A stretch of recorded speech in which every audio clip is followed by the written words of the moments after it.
This is my life with albinism. Now, this is my life with albinism. And this is my life with albinism.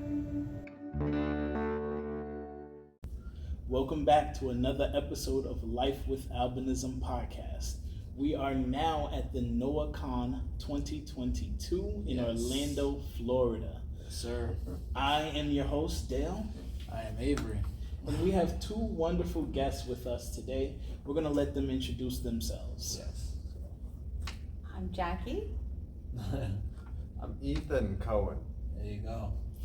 Okay, so this is personally our first time attending a NOAH conference. Yes. What about you guys? Have you guys been to plenty of NOAH events before or been to the conference before? This is my first time. That's Yeah. okay. What about you? This is my second conference. I was here 4 years ago in Kansas City, Nice. and I have been serving as editor of Albinism and Insight, Albinism Insight, the national quarterly publication of NOAH, Okay. since 2017.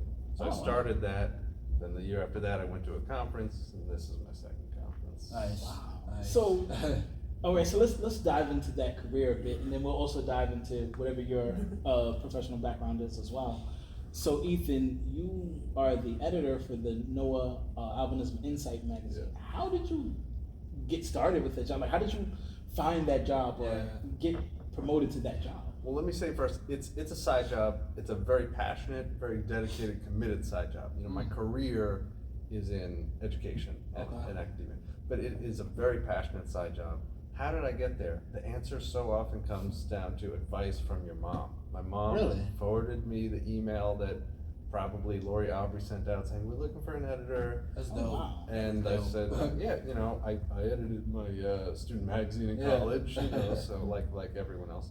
So I applied, and then I was in a conference in Chicago for something else, and Mike McGowan, the executive director at the time, Shout out to you. lived in Chicago, and so he was going to interview me, and I said, yeah, you know, I'm in Chicago. So I met him and interviewed. I was the only applicant, actually. But I like to think I like to think I still got Yeah, the job. yeah. I think I was, what's the word? When someone is fit? Passionate? No. Was someone is fit for the position? Yeah, when they have the I was Oh, qualified. qualified. Yeah. That's how Okay. good I did it. So, what would you rate your writing skills? Strong. I mean, So strong. it's a 10. It's 10 my out of 10. Right. 10 out of 10. You can say 10 out of 10. It's my favorite thing to do. I've been doing it forever. Wow. That's that's what I love to do. Like Nice. you guys with the podcast. art of communication and podcasts, you know, that's my favorite thing. Okay. Wow. I appreciate that. And now you, Jackie, what is your career background? Oh, and by the way, Jackie's been on our show already, all right? She's not new. Yeah. I wasn't there for that one. I'm sick, so. I'm self-employed. I wear many hats. I'm Okay. a caregiver. Okay. I'm a math teacher. Oh, really? Yeah. And for a while I was a nanny, but I have my own kids now. Self-employed math teacher? There you go. Yes. And so I do What's that mean? one-on-one. What's that Like I do yeah. one-on-one. Parents pay me directly. Oh, I so do almost like one-on-one tutoring. math. How would Yeah. you rate your Okay. math skills? Oh, 10 out of 10. Oh, nice. See, I like that. That's confidence right there. That's confidence. You know, But that's she knows math, so she Yeah. knows 10 out of 10. Yeah. See, that's it. I like what you did there. Yeah. Okay, so you said this was your first NOAH This conference? is my first NOAH conference. Okay, and this is your second. Yes. So do a compare and contrast to us. What was it like at your first NOAH conference and To then now. versus now? Yeah. And then you will talk about how it's like being your first. If I may turn the tables, I want to hear a little bit about how it's been the first. Okay, so Okay. I'm very All right. curious. we'll start with First. you, Jackie, and then we'll go to us. Okay, first.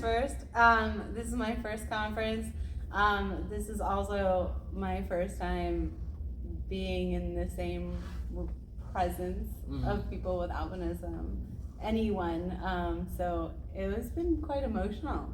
Just walking into the hotel and seeing just, someone checking in, people hanging out, kids, running by, and I'm just like, I teared up a little bit, and then at the opening session, they did a cute little dance, Born This Way, and I was like, that touched me, And even this morning during the keynote speaker, she talked about sharing your stories and hearing other people's stories. Like this podcast has helped me so much. And a lot of other podcasts too. Oh yeah, I'm like I listen to everyone's. Okay, nice. So that that touched me, and so it's been really. I'm at a high. Like I'm really having fun. So now, Avery, for you, how's it been being your first NOAA conference? Honestly, it's just a real eye opener. You know what I mean? It's good to see, everyone just in one place. Just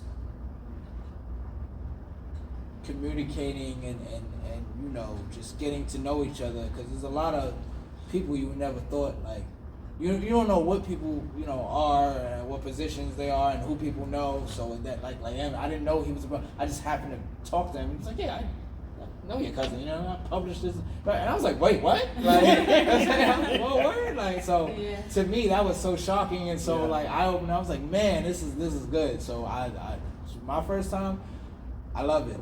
Yeah, I'm definitely gonna come back another year and see what's up next year. So hopefully I'll see you there.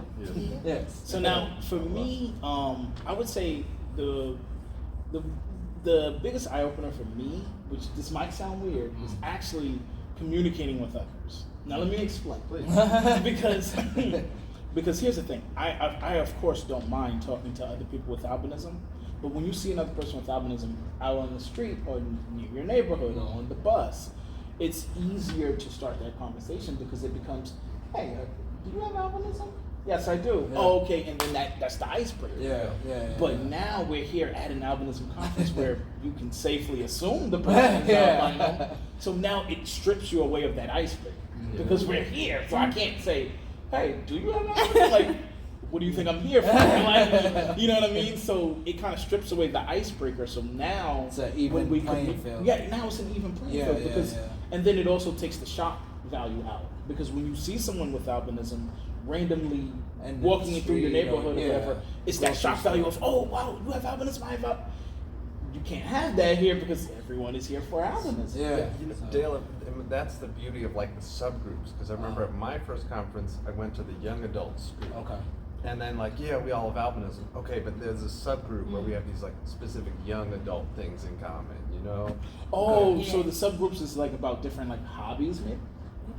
Identity, like BIPOC, LGBT, Asian, identities. I did a parenting without albinism, or parents without pigment. That was fun. So we're all parents. Nice. And so it breaks it down from group to group. Yeah. Okay. So it's not. Told you we should have went to that. Not parents. You don't have any kids. But you do. There was prospective parents that were intending to have kids there. They were there, and that was fun. Because we can all understand.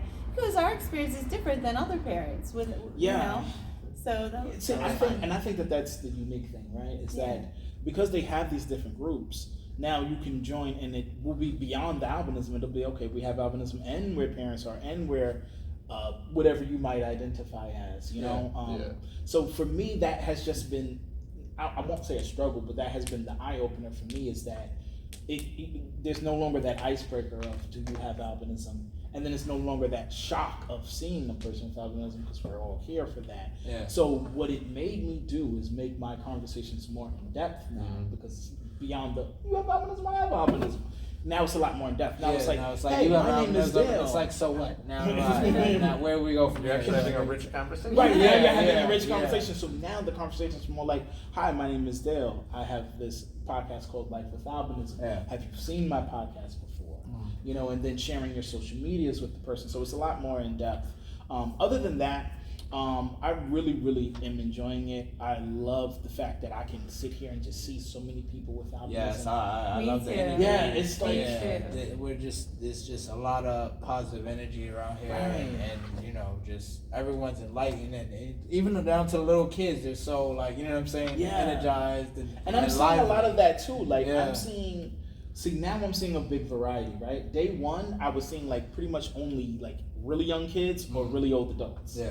And now that it's a Friday afternoon, I'm sure more like working people are now showing up. So now I'm seeing people closer to our age range. Yeah. So now it's just, it's such a big variety. Like I've seen babies here Mhm, that have absolutely. albinism. I've seen senior citizens. I've seen, Seriously. you know, Yeah. so it's an eye opener. And I'll ev- definitely come back. And every single older person who I've met here is like, I wish there had been this when I was. when I was younger. Yeah. You know, And the thing is, it might have been because Noah's actually been around for a very long time. at this point. Yeah. Yeah. So, you know, See, I was a part of I've Noah when never- I was a kid. Yeah, see, I was about to say that you've dealt with Noah when you was a kid. I've never really, I guess my parents they mentioned it, but I never really went into depth with it. You know what I mean? So now that I'm here, I'm still learning a lot about Noah. You know what I mean? So I'm like, all right, cool. Now I know to take on this information for later on in life. You know what I mean? So you guys would, Jackie, will you definitely attend next year? Oh, I definitely want to attend again. Absolutely. And I guess my last question to both of you guys, and also to you too, Avery. So upon me doing some research, I actually noticed that there are other albinism conferences all over the world. I've seen some in Australia. I've seen some in Nigeria. I've seen some in Scotland. Would you guys be open to attending an albinism conference in another country, or is that asking for too much? Well, Scotland's on my bucket list, so I'll have any excuse to It's go actually in there. October. This October. Oh man, really? Oh, I don't know if I could. Well, This is how it happens every time. Right, this is how every time.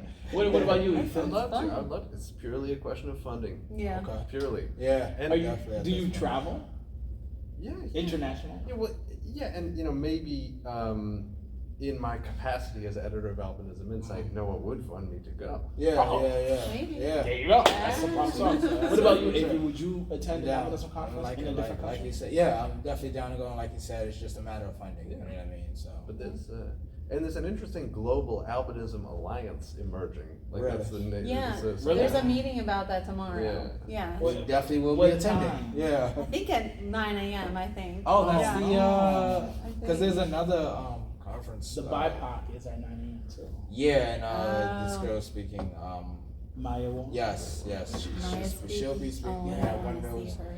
But Tomorrow morning, you so. do bring up that like at the very least the conferences in the country, like every time it's like, oh, where's it going to be? And like I see the conference and there's all that wonderful stuff we talk about in the conference, Yeah. but then you also get to see Orlando or Kansas City. Right. And it's yeah. a great So- opportunity, and they move it around. You get to see parts Like of the it. country.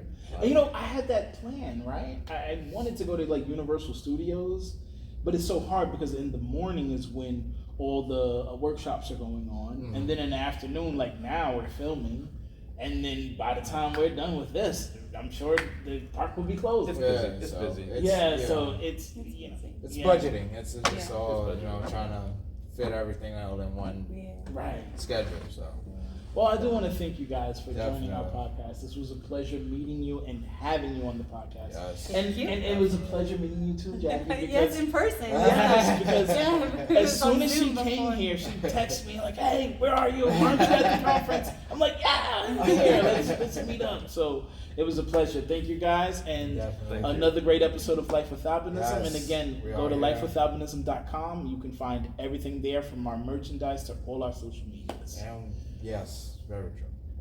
All right.